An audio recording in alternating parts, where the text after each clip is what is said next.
Bismillahirrahmanirrahim. Assalamu alaikum students. My name is Imran Ahmed and I'm your computer science teacher. Students, आज का जो हमारा lecture है हमारी बुक का जो चैप्टर नंबर 1 है वहाँ से लिया गया है। और स्टूडेंट्स, आज के लेक्चर के अंदर हम क्या पढ़ेंगे, हम बेसिकली फ्लो चार्ट देखेंगे और फ्लो चार्ट की कुछ हम एग्जांपल्स देखेंगे, उसके एडवांटेजेस की बात करेंगे और फिर लिमिटेशंस की बात करेंगे। तो स्टूडेंट्स, आइए फिर आज का लेक्चर फॉर्मली स्टार्ट करते हैं। तो स्टूडेंट्स, जिस तरह मैंने आपको ये बताया, हमारा चैप्टर नंबर 1 है क्लास 10 का, जिसका नाम है प्रॉब्लम सॉल्विंग। और प्रीवियस अगर लेक्चर्स आपको याद हो तो हमने फ्लो चार्ट को स्टार्ट किया था। हम फ्लो चार्ट्स के बारे में पढ़ रहे थे। मैं आपको दोबारा एक दफ़ा रिपीट कर देता हूँ कि फ्लो चार्ट होता क्या है। इनफैक्ट पिक्टोरियल या graphical representation of an algorithm can be called as flow chart. Algorithms के बारे में हम डिटेल से प्रीवियस लेक्चर्स के अंदर बात कर चुके हैं। तो फ्लो चार्ट और एल्गोरिथम में जो बेसिक डिफरेंस है वो यही है कि आपका जो फ्लो चार्ट है वो pictorial representation of an algorithm होता है, कि फ्लो चार्ट के अंदर आप कुछ सिंबल्स यूज करते हैं जो कि आप एल्गोरिथम के अंदर यूज नहीं करते। बाकी आपके पास जो एल्गोरिथम के अंदर आप स्टेप्स लिखते हैं वही स्टेप्स आपने फ्लो चार्ट के अंदर लिखने होते हैं। सिर्फ डिफरेंस क्या होता है, आप फ्लो चार्ट के अंदर कुछ सिंबल्स यूज करते हैं, जिसकी बात हमने प्रीवियस लेक्चर के अंदर की भी थी। आज स्टूडेंट्स हम बात करते हैं कुछ एडवांटेजेस की, कि फ्लो चार्ट के फायदे हमें क्या है। तो लेट्स सी के एडवांटेजेस हैं क्या। With the help of flow chart the logic of an algorithm can be described more effectively। अभी हमने बात की कि फ्लो चार्ट की जो डेफिनेशन है वो यही है कि pictorial representation of an algorithm. तो इट मीन्स कि फ्लो चार्ट जो एल्गोरिथम से ही ड्राइव किया जाता है। आप पहले एल्गोरिथम ही डिजाइन करते हैं और फिर उसके बाद उसका फ्लो चार्ट आप बना लेते हैं। तो इनफैक्ट एल्गोरिथम जो है उसको डिस्क्राइब आप कर सकते हैं more effectively by using flow chart, क्योंकि फ्लो चार्ट जो है वो आपका पिक्टोरियल रिप्रेजेंटेशन है। आप सिंबल्स के थ्रू जो है अपने एल्गोरिथम को डिस्क्राइब करते हैं, और सिंबल्स के थ्रू डिस्क्राइब करना ज्यादा इजी होता है एज कंपेयर टू कि अगर आप उसको स्टेप्स के अंदर लिखते हैं। Number 2, as flow charts are part of the design document, hence maintenance of operational programs becomes easy. Students, याद करें हमने प्रॉब्लम सॉल्विंग के अंदर जो स्टेप्स देखे थे उसके अंदर हम देखा था कि डिजाइन करते हैं और फिर हम डॉक्यूमेंटेशन भी हम करते हैं। हर फेज की हर स्टेप की हम डॉक्यूमेंटेशन लाजमी करते हैं और एट द एंड फिर उसको हम कंपाइल करके एक कंप्लीट डॉक्यूमेंट जो है वो बना लेते हैं। उसके अंदर आपके फ्लो चार्ट्स भी शामिल होते हैं, और फ्लो चार्ट्स अगर शामिल होंगे तो फिर आपको क्या इजी होगा, आपको मेंटेन करना, ऑपरेशनल जो आपके प्रोग्राम्स होते हैं उनको मेंटेन करना बहुत ईजी हो जाता है। अगर कोई प्रॉब्लम आती है जो आपने प्रोग्राम इम्प्लीमेंटेशन की हुई है उसके अंदर, तो आप फ्लो चार्ट के अंदर चेंज करके आप इजीली अपने प्रोग्राम के अंदर भी चेंज कर सकते हैं। तो स्टूडेंट्स, अब देखते हैं हमारे पास और कौन से एडवांटेजेस मौजूद हैं फ्लो चार्ट के। Let's see. तो नंबर 3 के ऊपर, the flow charts act as a guide for the program development. Students, यहां पे ये बात याद रखिएगा, जो प्रोग्राम डेवलपर्स होते हैं, जो सॉफ्टवेयर डेवलप करते हैं, उन लोगों के लिए फ्लो चार्ट बहुत ज्यादा हेल्पफुल होता है, क्योंकि फ्लो चार्ट्स की बेस के ऊपर वो प्रोग्राम डेवलप इजीली कर सकते हैं। Therefore they help programmer to put efforts more efficiently on the underlying problem. उसकी वजह ये होती है कि आप जब फ्लो चार्ट डिजाइन करते हैं तो फ्लो चार्ट के अंदर आप सिंबल्स को यूज करते हैं। मीन अगर कोई इनपुट है तो उसको सिंबल के थ्रू आप जो रिप्रेजेंट करते हैं कि ये इनपुट है, और प्रोग्रामर के लिए क्लियरली अंडरस्टैंडेबल होता है कि ये इनपुट है। उसके बाद अगर आप प्रोसेसिंग की बात करते हैं तो प्रोसेसिंग का आप सिंबल यूज करते हैं फ्लो चार्ट के अंदर, तो प्रोग्रामर के लिए क्लियरली अंडरस्टैंडेबल होता है कि ये प्रोसेसिंग है, इसको प्रोसेस होना है। तो उसके बाद आउटपुट के लिए भी इसी तरह, और आप अगर डिसीजन मेकिंग करते हैं तो डिसीजन मेकिंग का भी सिंबल आपके फ्लो चार्ट के अंदर यूज होता है, और प्रोग्रामर को उस डिसीजन मेकिंग का जो सिंबल है उसको देख के क्लियरली अंडरस्टैंडिंग हो जाती है कि ये जो यहाँ पे जो फंक्शन परफॉर्म होना है वो डिसीजन मेकिंग का है, और उसके अगेंस्ट वो फिर किसी प्रोग्रामिंग लैंग्वेज के अंदर कोड जो है वो टाइप कर सकता है। Number 4, the flow chart helps in debugging process. अब स्टूडेंट्स, याद रखिएगा डीबगिंग प्रोसेस होता क्या है। मैं आपको प्रीवियस लेक्चर्स के अंदर इसकी डेफिनेशन बता भी चुका हूँ, आज एक बार फिर बता देता हूँ कि डीबगिंग प्रोसेस बेसिकली आपका ये होता है कि आप एरर्स को डिटेक्ट करते हैं और उनको रिमूव भी करते हैं। तो आपका जो फ्लो चार्ट है वो आपको हेल्प करता है डीबगिंग प्रोसेस के अंदर, क्योंकि अगेन रीजन क्या है, क्योंकि आप जो है वो सिंबल्स के अंदर जो अपने तमाम जो फंक्शन है उनको परफॉर्म करके शो करवाते हैं। मीन इनपुट है तो इनपुट का सिंबल बना होगा, अगर आपकी प्रोसेसिंग है तो प्रोसेसिंग का सिंबल बना होगा, उसके अंदर प्रोसेसिंग हो रही होगी। उसके बाद अगर कोई डिसीजन मेकिंग है तो डिसीजन मेकिंग का सिंबल बना होगा, अगर कोई आप जो आउटपुट है तो आउटपुट का सिंबल बना होगा, एंड सो ऑन। तो इस तरह आप इजीली अंडरस्टैंड करते हैं और फिर डीबगिंग प्रोसेस को परफॉर्म कर लेते हैं। स्टूडेंट्स, एडवांटेजेस के बाद अब बात करते हैं लिमिटेशंस की, कि कुछ डिसएडवांटेज है फ्लो चार्ट्स के वो कौन से हैं। It is difficult to draw flow chart for large and complex problems. Large और कम्प्लेक्स प्रॉब्लम्स के लिए हम फ्लो चार्ट को प्रेफर नहीं करते। आप बना सकते हैं लेकिन इट्स डिफिकल्ट होगा, क्योंकि लार्ज अगर प्रॉब्लम है तो हो सकता है आपके एक पेज के ऊपर ना आए प्रॉब्लम आपकी 3 या 4 या उससे भी ज़्यादा पेजेस पे आपकी प्रॉब्लम जो है वो फैल सकती है। तो उस केस में आपको फ्लो चार्ट बनाने में जो मुश्किल पेश आ सकती है, क्योंकि आपको पता है कि फ्लो चार्ट के अंदर आप क्या करते हैं, आप सिंबल्स को यूज़ करते हैं। तो सिंबल्स को यूज़ करेंगे तो आपका पेज बहुत ज़्यादा जो है वो यूज़ होगा। तो इस केस में आपकी लार्ज और जो कम्प्लेक्स प्रॉब्लम्स होती हैं उसके लिए हम इसको फिर प्रेफर नहीं करते। उस काम के लिए हम सिर्फ और सिर्फ एल्गोरिदम ही जो डिज़ाइन कर लेते हैं।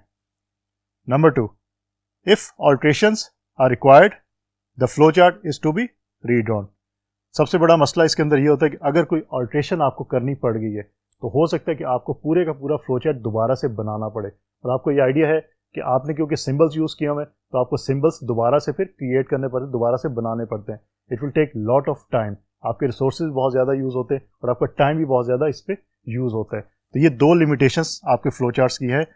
अब स्टूडेंट्स यहाँ पे आपको क्लियर हो जाना चाहिए कि फ्लो चार्ट के डिसएडवांटेजेस कौन से हैं और एडवांटेजेस कौन से हैं। फ्लो चार्ट की डेफिनेशन की हम बात प्रीवियस लेक्चर्स के अंदर कर चुके हैं, हमने कुछ एग्जांपल्स पहले भी देखी थी। आज मैं आपको कुछ और एग्जांपल्स के बारे में बताऊंगा, तो लेट्स सी कि वो कौन सी एग्जांपल्स हमारे पास मौजूद है। पहली example, draw a flow chart to find the sum of first 50 numbers. Simple एक फ्लो चार्ट आपने बनाना है। उस फ्लो चार्ट के अंदर आपने क्या करना है, आपने फर्स्ट 50 जो नंबर्स हैं उनका आपने सम जो है वो कैलकुलेट करना है। तो स्टूडेंट्स आपको पता है कि आप सिंबल्स यूज करते हैं। आपका स्टार्ट का सिंबल, हमने बात की थी प्रीवियस लेक्चर के अंदर कि स्टार्ट और एंड के लिए हम सेम सिंबल को यूज करते हैं और इसका नाम क्या है, टर्मिनल।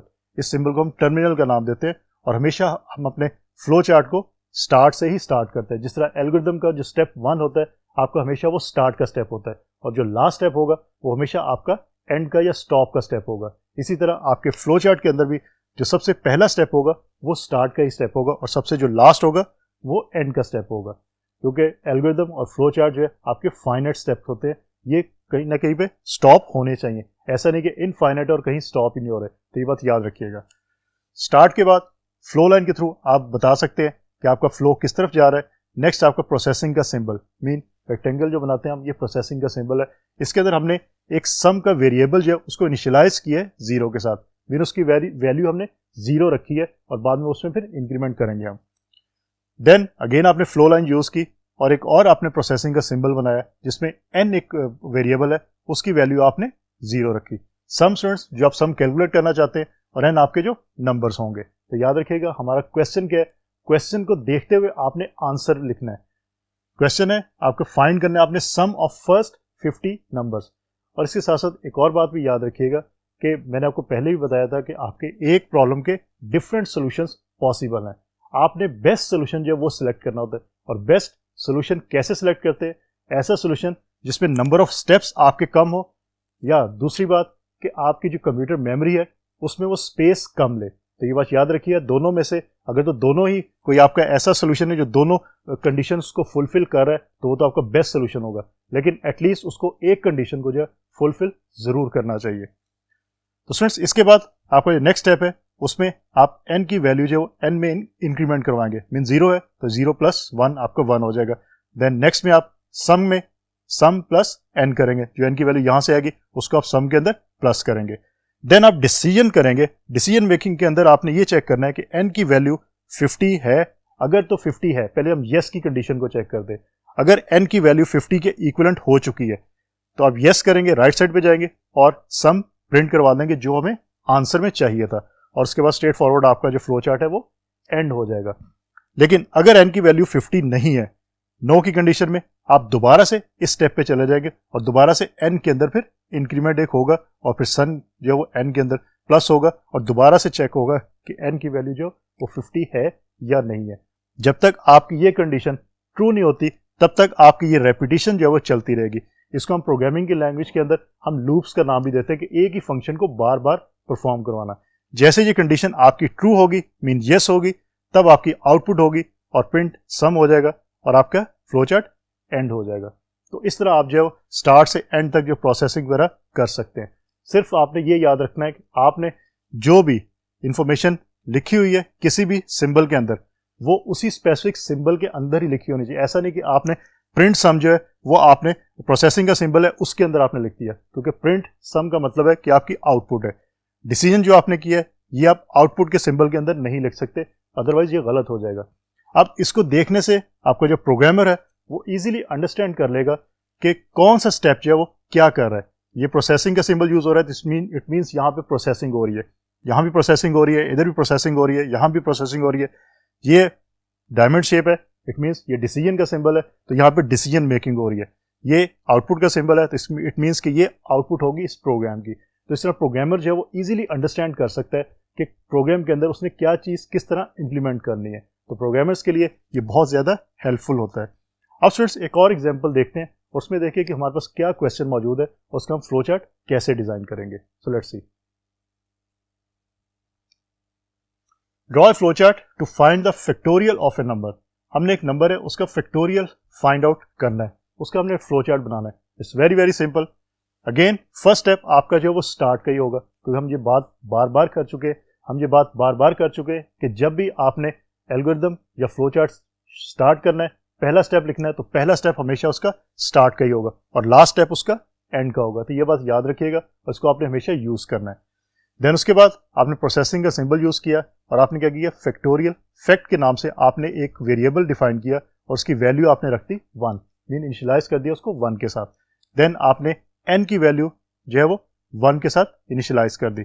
उसके बाद आपकी जो इनपुट है, कोई भी नंबर जो है वो इनपुट किया गया, उसको रीड करेगा आपका सिस्टम। देन प्रोसेसिंग के सिंबल के अंदर फैक्टोरियल कैलकुलेट होगा, factorial is equal two factorial into n, इससे मल्टीप्लाई होगा। देन n के अंदर एक इंक्रीमेंट हो गए, आपको यहाँ पे जो रिजल्ट जो है वो मेंशन होगा।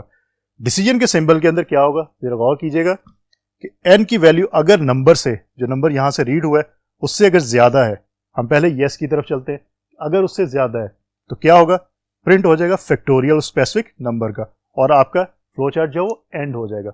अगर ये कंडीशन आपकी फॉल्स है, मीन नो हो जाती है, तो क्या होगा, दोबारा से रेपिटेशन होगी और फैक्टोरियल दोबारा से कैलकुलेट होगा। तो ये बात याद रखिएगा, इसके अंदर भी आपकी रेपिटेशन हो रही है, मीन लूप्स चल रहे हैं। इस तरह ये आप याद रखिएगा आपके प्रोग्राम्स के अंदर, जब हम प्रोग्रामिंग करेंगे किसी कंप्यूटर लैंग्वेज के अंदर, वहां भी हम लूप्स को यूज करेंगे, मीन एक ही फंक्शन को बार बार परफॉर्म करवाएंगे।